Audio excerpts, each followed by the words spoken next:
Students good morning.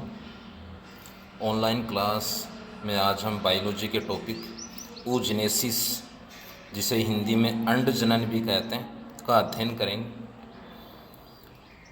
First of all सबसे पहले इसमें कौन कौन से जो पॉइंट्स हैं जिनका हम अध्ययन करेंगे आज। फर्स्ट है मीन्स और डेफिनेशन ऑफ oogenesis, अंडजनन की परिभाषा या उसका अर्थ।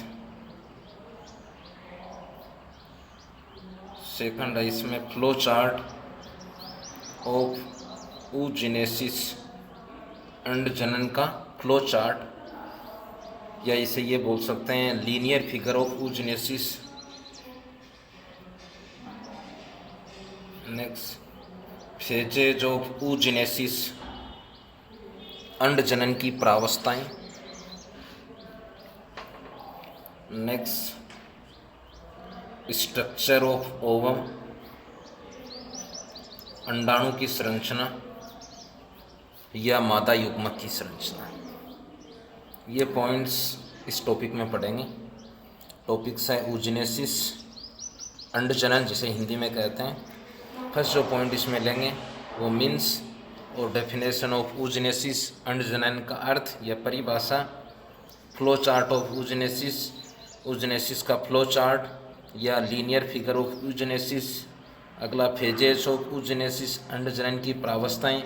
अगला स्ट्रक्चर ऑफ ओवम, अंडाणु की संरचना, या ये बोल सकते हो मादा युग्मक की संरचना, structure of female gamete. First अगर हम इसमें डेफिनेशन लें या इसका मीन्स लें, देखो ये है टॉपिक oogenesis। इट मीन्स होता है ovum, it means to formation. यदि इन दोनों को साथ में लेंगे, फॉर्मेशन ऑफ ओवम, अंडाणु के निर्माण की प्रक्रिया को क्या बोल देंगे? oogenesis, अंडजनन। दूसरा हम लें इसका अगर हम अर्थ, it is a process of formation of mature female gamete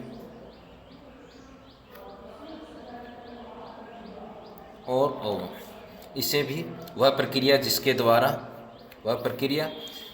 द्वारा मैच्योर मादा युग्मक या अंडाणु का निर्माण होता है, उस प्रक्रिया को भी oogenesis कहते हैं या अंडजनन कहते हैं। अगर हम दूसरी इसकी एक डेफिनेशन और देखें, अनोदर डेफिनेशन ऑफ oogenesis, ये वह है जर्मिनल एपिथीलियल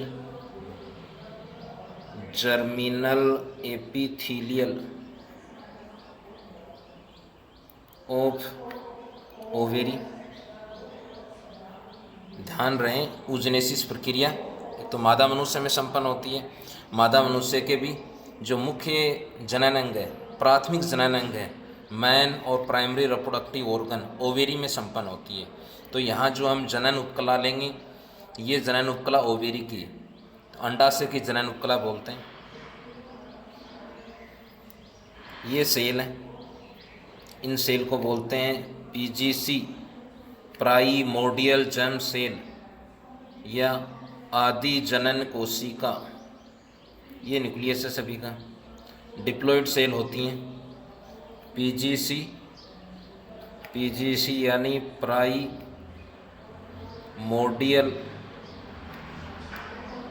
जर्म सेल। ये इसका फुल फॉर्म हिंदी में बोल सकते हैं आदि जनन कोशिका। डिप्लॉइड होती हैं, ये है PGC, प्राइमोर्डियल जर्म सेल, आदि जनन कोशिका। मियोसिस द्वारा विभाजन का प्रकार है, रिडक्शन डिवीजन भी कहते हैं, और इससे फीमेल गैमिट का निर्माण होता है। फीमेल गैमिट, या इसको बोलते हैं ओवम। ये अगर हम दूसरी इसकी डेफिनेशन लें, वह प्रक्रिया जिसके द्वारा पीजीसी से अर्धसूत्री विभाजन द्वारा मादा युग्मक का निर्माण होता है, या परिपक्व मादा युग्मक का निर्माण होता है, या अंडाणु का निर्माण होता है, उसे भी ऊजनेसिस कहते हैं, अंड जनन। देखो इसे अगर हम परिभाषा में लिखें,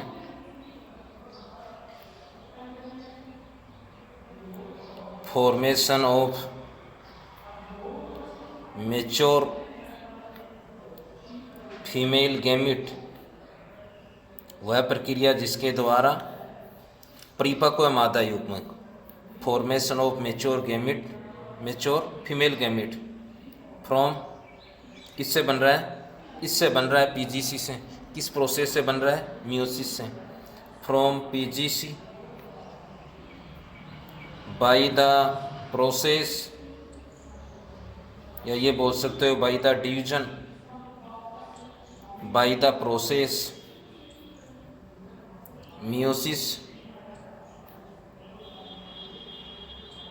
which is called oogenesis,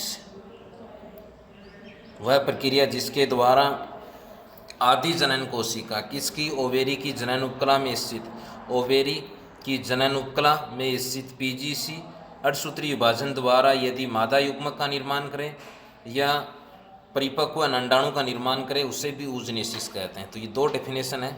अगर हम फर्स्ट लें, फॉर्मेशन ऑफ ओवम, या वह प्रक्रिया जिसके द्वारा परिपक्व मादा युग्मक का निर्माण होता है, उसे भी ऊजनेसिस या अंडजनन कहते हैं। दूसरी अगर हम लेंगे, अंडाशय की जनन उपकला, ये अंडाशय की जनन उपकला में स्थित पीजीसी अर्धसूत्री विभाजन द्वारा फीमेल गैमिट या मेच्योर फीमेल गैमिट या मेच्योर ओवम का निर्माण करे, उसे भी ऊजनेसिस कहते हैं, अंडजनन कहते हैं। किस में संपन्न होगा? ध्यान रहे, मादा मनुष्य में संपन्न होता है, फीमेल वुमन में कहाँ संपन्न होगा? ओवेरी में। ओवेरी है प्राइमरी रिप्रोडक्टिव ऑर्गन, इसे मैन रिप्रोडक्टिव ऑर्गन भी कहते हैं।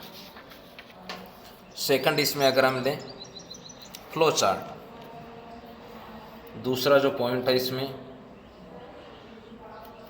फ्लो चार्ट ऑफ oogenesis, अंडजनन का फ्लो चार्ट या लीनियर फिगर ऑफ oogenesis। इसको अगर हम दर्शाएं,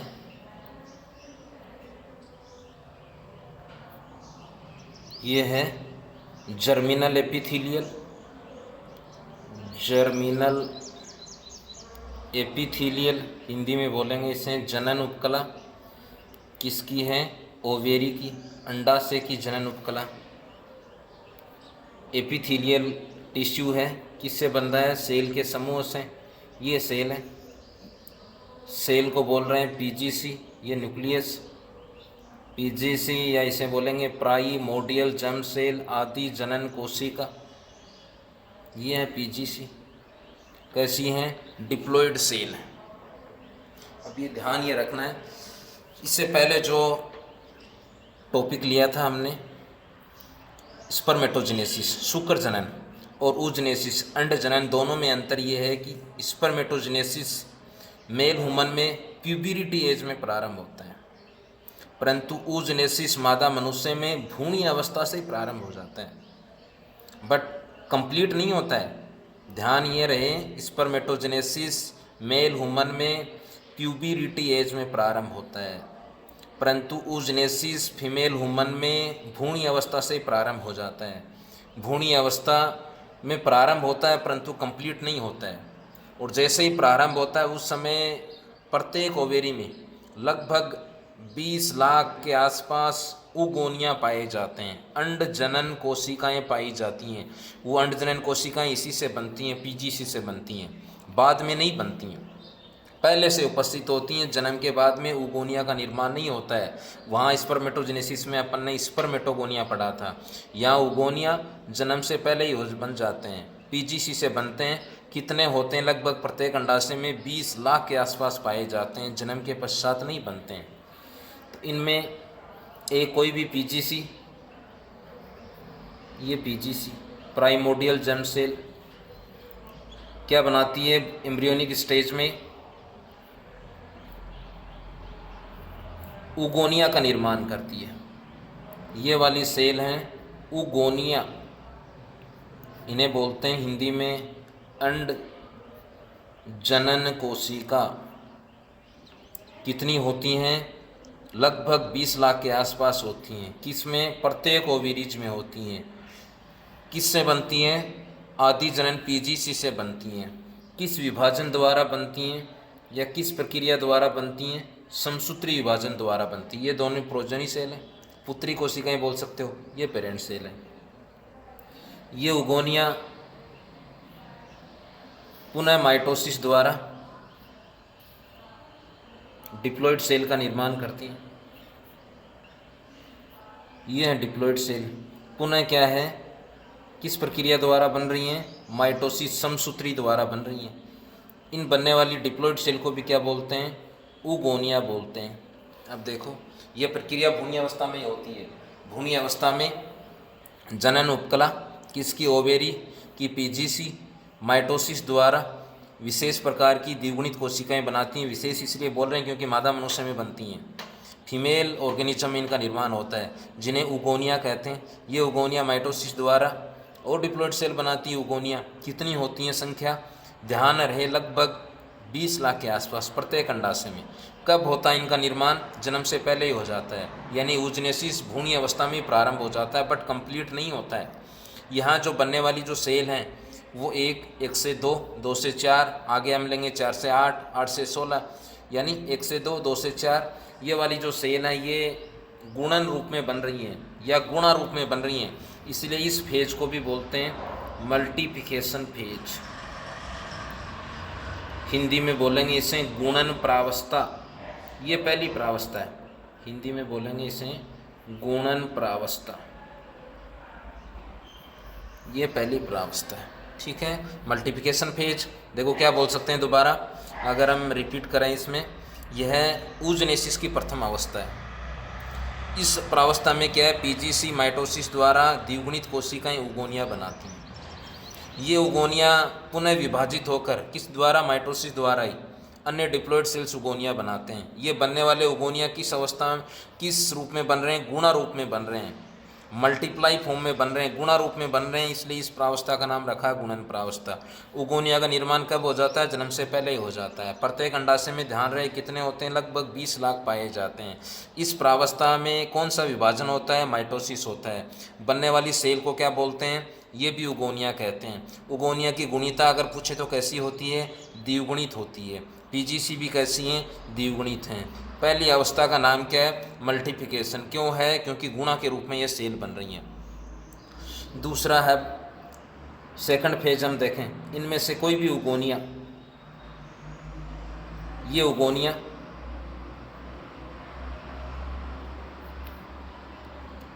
नेक्स्ट फेज में प्रवेश करता है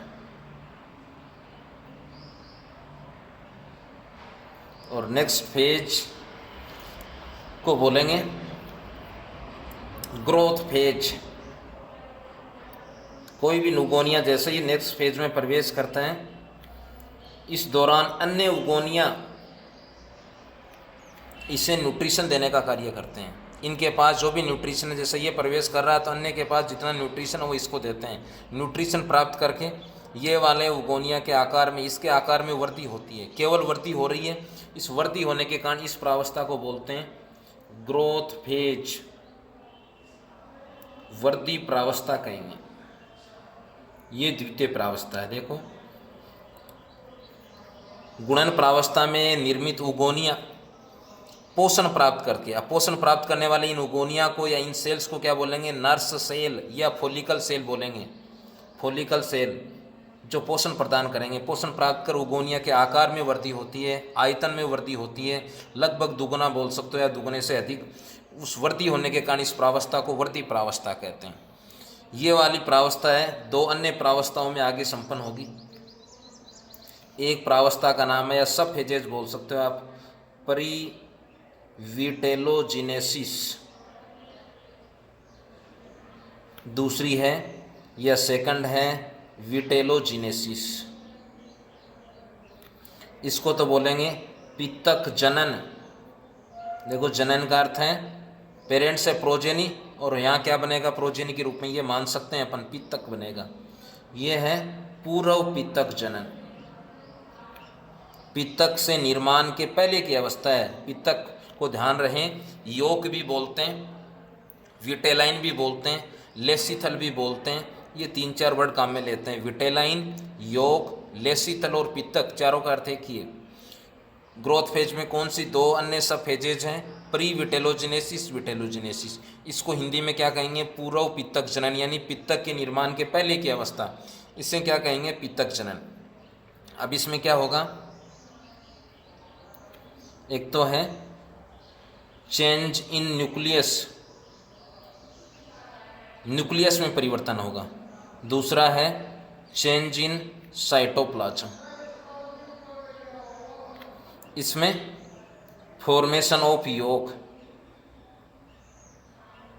ये बोल सकते हैं सिंथेसिस ऑफ योक, संश्लेषण, synthesis of yoke, vitelline, lecithal, ये 2 उपप्रावस्थाएं बोल सकते हो। परिविटेलोजेनेसिस पूर्व पित्तक जनन, पित्तक निर्माण से पहले की न्यूट्रिएंट है, क्योंकि आगे भविष्य में मादा युग्मक बनेगा, वो संतति बनाएगा। तो जब तक मादा मनुष्य में एक टेम्परेरी एंडोक्राइन ग्लैंड नहीं बनेगी, प्लेसेंटा, तब तक पोषण का कार्य यही करता है। कुछ नगण्य की मात्रा में पाया जाता है। इस प्रावस्था में न्यूट्रिएंट योग का निर्माण होता है, विटेलाइन का निर्माण होता है, लेसिथल का निर्माण होता है, इसलिए इसको विटेलोजेनेसिस कहते हैं। जेनेसिस का अर्थ है फॉर्मेशन, फॉर्मेशन यहाँ भी ऊजेनेसिस में आया अपन के, जेनेसिस का अर्थ है फॉर्मेशन। यहाँ क्या परिवर्तन होगा? चेंज इन न्यूक्लियस, इसके न्यूक्लियस में चेंजेज होगा। चेंज इन साइटोप्लाज्म, यहाँ जो साइटोप्लाज्म, उस साइटोप्लाज्म में परिवर्तन होगा। इसमें क्या होगा? सिंथेसिस ऑफ योग, योग का संश्लेषण होगा। अब न्यूक्लियस में क्या अंदर आनुवंशिक पदार्थ उपस्थित है, डीएनए उपस्थित है। डीएनए से विभाजन के दौरान क्या बनेंगे? क्रोमोजोम बनते हैं। ये क्रोमोजोम की आकृति में वृद्धि होती है, आकार में काफ़ी बड़े हो जाते हैं। अलग अलग जीवों में अलग अलग होते हैं। कुछ ऐसे जीव हैं जैसे एम्फीबियन में ये काफ़ी बड़े आकार के हो जाते हैं, लैंप को साफ करने वाले ब्रश के समान हो जाते हैं, इसलिए इनको लैंप ब्रुश गुणसूत्र कहते हैं। इस प्रावस्था में कहाँ कहाँ चेंजेज होंगे? न्यूक्लियस में परिवर्तन होगा, साइटोप्लाज्म में परिवर्तन होगा। न्यूक्लियस में परिवर्तन होगा तब क्या होगा? क्रोमोजोम की शेप एंड साइज इंक्रीज होगी, काफ़ी बड़े आकार के हो जाते हैं। जाइंट क्रोमोजोम बोलते हैं, महागुणसूत्र बोलते हैं उन्हें। किस आकार के हो जाते हैं? सामान्यतः लैंप को साफ करने वाले ब्रश के समान हो जाते हैं, इसलिए लैंप ब्रुश गुणसूत्र कहते हैं। इसके अलावा अन्य हैं, न्यूक्लियोलस है, उनका नंबर बढ़ जाता है, क्योंकि nucleolus without membrane cell organelles है, न्यूक्लियस में उपस्थित होता है। यहाँ चेंज इन साइटोप्लाज्म, साइटोप्लाज्म में क्या क्या परिवर्तन होंगे? पहला तो है माइटोकॉन्ड्रिया का नंबर इंक्रीज हो जाता है, और ये माइटोकॉन्ड्रिया क्लाउड्स के रूप में नजर आते हैं, जिन्हें क्लाउड्स ऑफ माइटोकॉन्ड्रिया कहते हैं। ईआर का नंबर इंक्रीज हो जाता है, राइबोसोम का नंबर इंक्रीज हो जाता है, गोल्जी बॉडी का नंबर इंक्रीज हो जाता है, यानी सेल ऑर्गेनल्स का नंबर इंक्रीज हो जाता है। इसमें क्रोमोजोम की शेप एंड साइज इंक्रीज हो जाती है, लैंप को साफ करने वाले ब्रश के समान। इसमें माइटोकॉन्ड्रिया का नंबर इंक्रीज होता है, क्लाउड्स के रूप में नजर आते हैं, जिन्हें माइटोकॉन्ड्रियल क्लाउड कहते हैं। ईआर का, राइबोसोम का, गोल्जी बॉडी का नंबर इंक्रीज हो जाता है। अगर हम मेमल्स की बात करें तो मेमल्स में योग का संश्लेषण, पित्तक का संश्लेषण, विटेलाइन का संश्लेषण, लेसिथल का संश्लेषण कहाँ संपन्न होगा है? वो लीवर में संपन्न होता है। जिगर जिसे हम बोलते हैं यकृत, यकृत में योग का संश्लेषण होता है। इस न्यूट्रिएंट का संश्लेषण यहाँ होता है। इस फेज में जो बनने वाली डिप्लॉइड कोशिका है उसका नाम है प्राइमरी oocyte, प्राथमिक अंडक। यहाँ तक सामान्यतः भ्रूणी अवस्था में बन जाते हैं। इसके पश्चात आगे की प्रावस्थाएं मादा मनुष्य में संपन्न होती हैं, या आगे के कुछ जो विभाजन हम लेंगे वो आगे संपन्न होते हैं। ये भ्रूणी अवस्था सामान्यतः संपन्न हो जाता है। इसके पश्चात जैसे ही इन प्यूबरिटी एज, जैसे ही मेंस्ट्रुअल साइकिल प्रारंभ होता है, रजो चक्कर प्रारंभ होता है, आर्तव चक्र प्रारंभ होता है, उस समय आर्तव चक्र के 5वें से 13वें दिन के मध्य एक हार्मोन कल हम पढ़ा, कल स्पर्मेटोजेनेसिस के नियमन में पढ़ा था, या तो पहले वाले में या उससे पहले वाले वीडियो में। FSH, फॉलिकल स्टिमुलेटिंग हार्मोन, ये कार्य क्या करेगा? कब अधिक श्रावण होगा इसका? आर्तव चक्र के 5वें से 13वें दिन के मध्य। फॉलिकल स्टिमुलेटिंग हार्मोन्स, ये फॉलिकल सेल को स्टिमुलेट करेगा। देखो कैसे स्टिमुलेशन की प्रक्रिया संपन्न होती है। ये मान लेते हैं एक प्राइमरी oocyte कौन सी अवस्था में बनी है? ग्रोथ फेज में इसका निर्माण हुआ है। प्राइमरी oocyte, प्राथमिक अंडक बोलेंगे इसे हिंदी में। इसका न्यूक्लियस भी काफ़ी बड़े आकार का हो जाता है, जर्मिनल वेसाइकल जिसे बोलते हैं।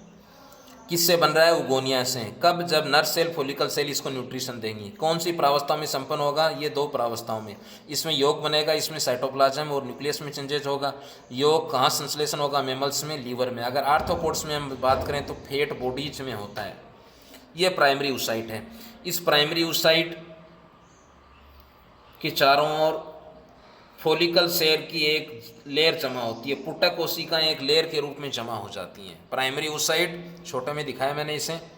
इसके चारों ओर फोलिकल सेल पुटक कोशिकाएं एक लेयर के रूप में जमा हो जाती हैं। इस संरचना को आप बोलते हैं प्राइमरी फोलिकल, प्राथमिक पुटक। ये वाला प्राथमिक पुटक या प्राइमरी फोलिकल्स कहते हैं। अंदर क्या है इसमें? फोलिकल सेल के अंदर प्राइमरी oocytes बोलेंगे। इस प्राइमरी फोलिकल्स के चारों ओर ये प्राइमरी oocyte, ये फोलिकल सेल की एक लेयर और डिपॉजिट हो जाती है इसमें। ये वैसे दिखा सकते हो राउंड में, ये फोलिकल सेल की एक लेयर और डिपॉजिट हो जाती है। इनका न्यूक्लियस है सभी का। इस संरचना को हम बोलते हैं सेकेंडरी फोलिकल, द्वितीयक पुटक कहते हैं। इसके पश्चात एक लेयर और जमा हो जाती है। ये प्राइमरी फोलिकल्स, प्राइमरी oocyte, ये एक लेयर, ये फोलिकल सेल की द्वितीयक लेयर, सेकेंडरी फोलिकल्स कहते हैं, और लेयर डिपॉजिट हो जाती है इसमें। इसको अब क्या बोल देते हैं? टर्सरी फोलिकल्स, तृतीयक पुटक कहते हैं। अंदर क्या है इसमें? प्राइमरी oocyte है। अब ये प्राइमरी oocyte डिवीजन दर्शाता है, और डिवीजन यहाँ ध्यान रखना है। स्पर्मेटोजेनेसिस में अपने सेकेंडरी oocyte बनाए थे, वहाँ जो मियोसिस हुआ था वो इक्वल, क्योंकि सेकेंडरी oocyte जो दो प्रोजेनी बनी थी दोनों शेप एंड साइज में इक्वल थी। यहाँ असमान आकार की बनेंगी, इसलिए जो विभाजन होगा वो अनइक्वल होगा। अनइक्वल मियोसिस कंप्लीट होगा। मियोसिस भी दो लेंगे इसमें, तो unequal meiosis first. Unequal meiosis first होगा तो एक तो बनेगा सेकेंडरी oocyte, ये तो है सेकेंडरी oocyte। एक साथ में अभी बनाएंगे आगे इसमें नीचे पोलर बॉडी, हेप्लॉइड सेल ही बनेगी। इस सेकेंडरी oocyte के चारों ओर एक मेम्ब्रेन का निर्माण होता है। उस मेम्ब्रेन को बोलते हैं जोना पेलुसिडा। प्राइमरी एक मेम्ब्रेन है, कल भी ये बिंदु आया था आपके सामने। इसके चारों ओर सेकेंडरी एक मेम्ब्रेन का निर्माण होता है, जिसको बोलेंगे कोरोना रेडिएटा। इसके कुछ एंजाइम लिए थे कल अपन ने। एक लिया था हाइलुरोनिडेज, जिसको डिजोल्व करता है, इसको प्रोएक्रोसिन डिजोल्व करता है। ये है पोलर बॉडी, ये संरचना है। इसके चारों ओर ये फोलिकल सेल है जो ऊपर बनाई है वही एक, ये दूसरी ओर बना देते हैं इसमें। इस फोलिकल लेयर को बोलेंगे थीका। अंदर वाली को भी कहेंगे थीका, लेयर को कहते हैं थीका। बाहर है तो बाहर वाले को क्या बोल देंगे फिर? Theca externa. ये अंदर थीका है, इसको क्या बोलेंगे? Theca interna. इसके फलस्वरूप फिर आगे ये वाले बिंदु या नोमेनक्लेचर इसी का है। यहाँ टर्सरी फोलिकल्स में अंदर सेकेंडरी oocyte है इसके, ये सेकेंडरी oocyte है। इससे बनेगा ग्राफियन फोलिकल्स। ये secondary oocyte, zona pellucida, corona radiata, ये पोलर बॉडी, और ये वाली जो संरचना है जिसको हम बोल सकते हैं Graafian follicles, mature Graafian follicles, ये है मेच्योर ग्राफियन फॉलिकल्स। ये प्रक्रिया 5वें से 13वें दिन। ये 14वें दिन पिट्यूटरी का एक हार्मोन पढ़ेंगे, LH, कुछ अंश में पढ़ा भी है अपन ने। LH हार्मोन, ल्यूटिनाइजिंग हार्मोन के प्रभाव से ये मेच्योर फॉलिकल्स ब्रस्ट होती है, जिससे सेकेंडरी oocyte मुक्त हो जाता है। उस मुक्त होने की घटना को बोलते हैं ओव्यूलेशन। कि मादा मनुष्य में आर्तव चक्र के 14वें दिन LH हार्मोन के प्रभाव से परिपक्वन ग्राफियन पुट्टिका से सेकेंडरी oocyte का मुक्त होना ओव्यूलेशन कहलाता है। देखो दोबारा, मादा मनुष्य में आर्तव चक्र के 14वें दिन LH हार्मोन के प्रभाव से मेच्योर ग्राफियन फॉलिकल्स, ग्राफियन और देख लेने से, ग्राफियन एक साइंटिस्ट थे डी ग्राफ, उन्होंने इसकी खोज थी। मेच्योर ग्राफियन फॉलिकल्स से सेकेंडरी oocyte का मुक्त होना ओव्यूलेशन कहलाता है, अंडोत्सर्ग कहलाता है, अंडे का उत्सर्जन। ये प्रक्रिया इस हार्मोन की कब होगी? 14वें दिन होगी। आगे एक चैप्टर आएगा, उसमें भी दोबारा हम इसको विस्तारपूर्वक पढ़ेंगे। तो अंडोत्सर्ग के लिए ये जिम्मेदार है। कहाँ कार्य करेगा? मेच्योर ग्राफियन फॉलिकल्स पर। अंदर क्या है? इसमें पोलर बॉडी है, कोरोना रेडिएटा है, जोना पेलुसिडा है, सेकेंडरी oocyte, ये वाली संरचनाएं जो अपन ने पहले लिखी। अब देखो आगे ये जो प्रोसेस आगे संपन्न होगा, इसमें मियोसिस होगा। इसमें 2 मियोसिस पढ़ेंगे। तो फर्स्ट है मियोसिस, फर्स्ट। आगे की फेज का नाम मेचुरेशन फेज रखेंगे हम, तो इसको बोल सकते हैं फर्स्ट मेचुरेशन डिवीजन, प्रथम परिपक्वन विभाजन। कैसा होगा? अनइक्वल होगा, असमान होगा। स्पर्मेटोजेनेसिस में इक्वल हुआ है, तो यहाँ असमान सेल बनेंगी, एक स्मॉल इन साइज, एक large in size. Small in size cell को बोलते हैं पोलर बॉडी, ध्रुवकाय। किस डिवीजन से बन रही है? मियोसिस से। इस संरचना को बोलते हैं सेकेंडरी oocyte, द्वितीयक अंडक कहेंगे। क्यों बन रहे हैं? क्योंकि इसके फलस्वरूप क्रोमोसोम का नंबर हाफ हो जाता है। अर्धसूत्री, आधा गुणसूत्र पेरेंट सेल से प्रोजेनी में हाफ हो जाते हैं। हाफ होने के कारण इसे मियोसिस कहते हैं, रिडक्शन डिवीजन भी कहते हैं। 2 सेल बनेंगी असमान आकार की, एक है कुछ large in size secondary oocyte, इससे करीबन 2 गुना 3 गुना 4 गुना काफ़ी बड़े आकार की है इससे, और छोटे आकार की पोलर बॉडी। इसमें न्यूट्रिएंट अधिक हैं, योग इसमें नगण्य की मात्रा में। ये पुनः आगे मियोसिस द्वितीय दर्शाता है, कुछ अंश में ये भी दर्शा सकता है।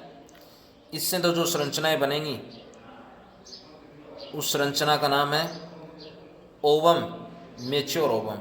इससे एक और बनेगा ये पोलर बॉडी, ध्रुवकाय। फाइनली हम ये बोल सकते हैं कि सामान्यतः एक स्वस्थ मादा मनुष्य में 3 पोलर बॉडीज बनते हैं। ऊजनेसिस के फाइनल रिजल्ट में अगर हम देखें, एक ओवम का निर्माण है। कुछ बार ये है कि पोलर बॉडी, ये फर्स्ट जो पोलर बॉडी ये डिवाइड भी नहीं होती है।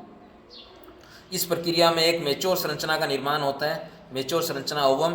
इसलिए इस थर्ड फेज को बोल देते हैं मेचुरेशन फेज, परिपक्वन प्रावस्था। ये है मेचुरेशन फेज, परिपक्वन प्रावस्था। ये 3 प्रावस्थाएं। अब ये ध्यान ये रखना है कि दोबारा मैं इसको ले रहा हूँ थर्ड फेज को। ये प्राइमरी जो oocyte बना है, ग्रोथ फेज में बना है, उगोनिया से बना है। इस नर्स सेल फॉलिकल सेल के न्यूट्रिशन देने के कारण बना है। इससे आकार में केवल वृद्धि हो रही है, इसलिए इस प्रावस्था को वृद्धि प्रावस्था कहते हैं। यहाँ 2 प्रावस्थाओं में संपन्न होगा, प्री विटेलोजेनेसिस, विटेलोजेनेसिस ये पित्तक बनने से पहले की, ये पित्तक के बनने के दौरान। इसमें पित्तक न्यूट्रिएंट होता है, विटेलाइन भी बोलते हैं, लेसिथल भी बोलते हैं, योग भी बोलते हैं इसे। इस दौरान न्यूक्लियस में चेंज होगा और साइटोप्लाज्म में चेंज होगा। न्यूक्लियस में जो चेंजेज होगा, उस चेंजेज में क्रोमोसोम काफ़ी बड़े आकार के हो जाते हैं। इसमें cell organelles, mitochondria, ER, ribosome, Golgi body का नंबर इंक्रीज हो जाता है। इसमें योग का संश्लेषण होगा। मेमल्स में कहाँ होता है? लीवर में होता है। लार्जेस्ट ग्लैंड भी है ह्यूमंस की। जैसे ही ये प्रक्रिया भ्रूणीय अवस्था में हो जाती है प्राइमरी oocyte तक, इसके पश्चात जैसे ही मेंस्ट्रुअल साइकिल प्रारंभ होता है, आर्तव चक्र प्रारंभ होता है, उस आर्तव चक्र के 5वें से 13वें दिन ये हार्मोन अधिक संश्लेषित होता है। एंटीरियर पिट्यूटरी से एडिनो हाइपोफाइसिस से स्रावित होता है फॉलिकल स्टिमुलेटिंग हार्मोन। यह हार्मोन क्या करता है, पुटक कोशिकाओं को उद्दीप्त करता है। जैसे ही उद्दीपन की प्रक्रिया प्रारंभ होगी स्टिमुलेशन की, प्राइमरी oocyte के चारों ओर फॉलिकल सेल लेयर के रूप में जमा हो जाती हैं। अब इस संरचना को, ये प्राइमरी वो फॉलिकल सेल है, ये प्राइमरी oocyte है अंदर, इस संरचना को बोलते हैं प्राइमरी फॉलिकल्स। और आगे स्टिमुलेशन की प्रक्रिया प्रारंभ रहती है, उस दौरान सेकेंडरी फॉलिकल्स का निर्माण होता है। कब होगा, इस प्राइमरी फॉलिकल्स पर एक लेयर और जमा हो जाती है फॉलिकल सेल की, इसके सेकेंडरी फॉलिकल्स, इससे फिर टर्सरी फॉलिकल्स का निर्माण होता है। सेकेंडरी और टर्सरी दोनों में प्राइमरी oocyte होता है। इसके फलस्वरूप जैसे टर्सरी oocyte का निर्माण होता है मैमल्स में, यहाँ मियोसिस होता है। मियोसिस अनइक्वल होता है, यहाँ भी अनइक्वल दर्शाया अपन ने, अनइक्वल होगा। अनइक्वल होने से एक सेकेंडरी oocyte बनेगा, एक स्मॉल इन साइज संरचना बनेगी पोलर बॉडी, दोनों हेप्लॉइड संरचनाएं। सेकेंडरी oocyte के चारों ओर प्राइमरी एक मेम्ब्रेन बनेगी, पहले जोना पेलुसुडा, इसके पश्चात दूसरी बनेगी कोरोना रेडिएटा। इस दोनों ओर यानी एक मेम्ब्रेन के चारों ओर, दोनों प्राइमरी और सेकेंडरी एक मेम्ब्रेन के चारों ओर फॉलिकल सेल लेयर के रूप में जमा रहती हैं, जो 2-3 निरंतर 1-2-3 निरंतर व्यवस्थित हो रही हैं, जिसके फलस्वरूप प्राइमरी सेकेंडरी टर्सरी बन रहा है। इसके चारों ओर जो फॉलिकल सेल जमा होंगी, उस फॉलिकल सेल की लेयर को बोलते हैं थीका। जैसे ये 2 बनाई है मैंने, बाहर की ओर है उसे बोलते हैं थीका एक्सटर्ना, अंदर की ओर है उसे बोलते हैं इंटरना एक्सटर्ना। एक्सटर्नल के लिए लेते हैं या इंटरनल के लिए वर्ड काम में लेते हैं। जैसे ही आर्तव चक्र के दौरान 14वें दिन की स्थिति रहती है, उस दौरान आगे कुछ चेंजेज होंगे। ये टर्सरी फॉलिकल्स जो है ये आगे क्या करेगा, विभाजन के फलस्वरूप जो सेकेंडरी oocyte वाली संरचना बनी है वो मेच्योर ग्राफिन फॉलिकल्स है।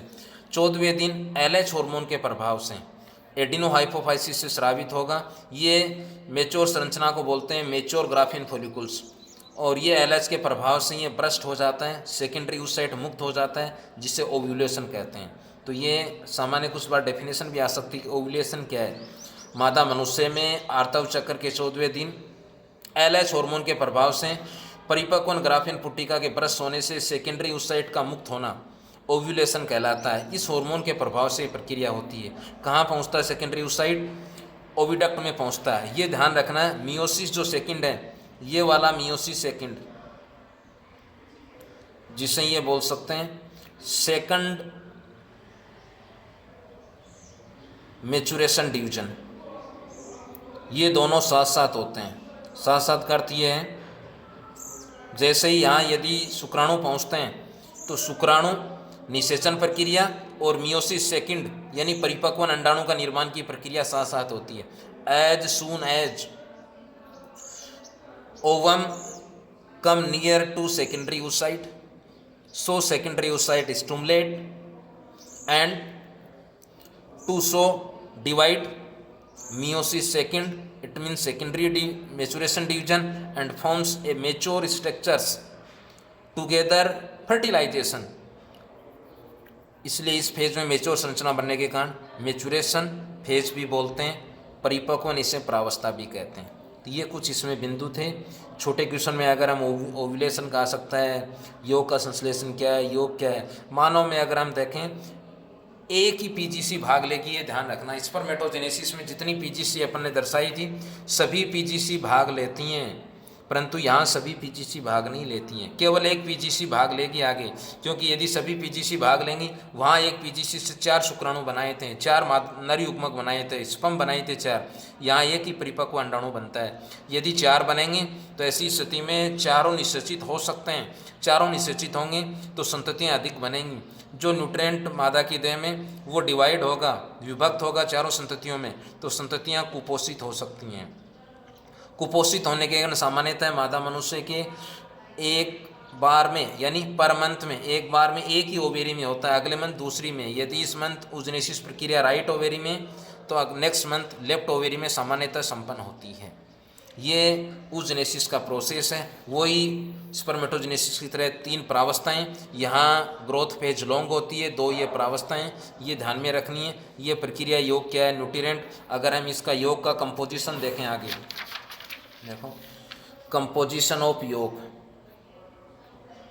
योग का संगठन, कंपोजिशन ऑफ योग, योग का संगठन, कंपोजिशन ऑफ योग, या ये बोल सकते हैं योग का रासायनिक संगठन, केमिकल कंपोजिशन बोलेंगे भाई, रासायनिक संगठन।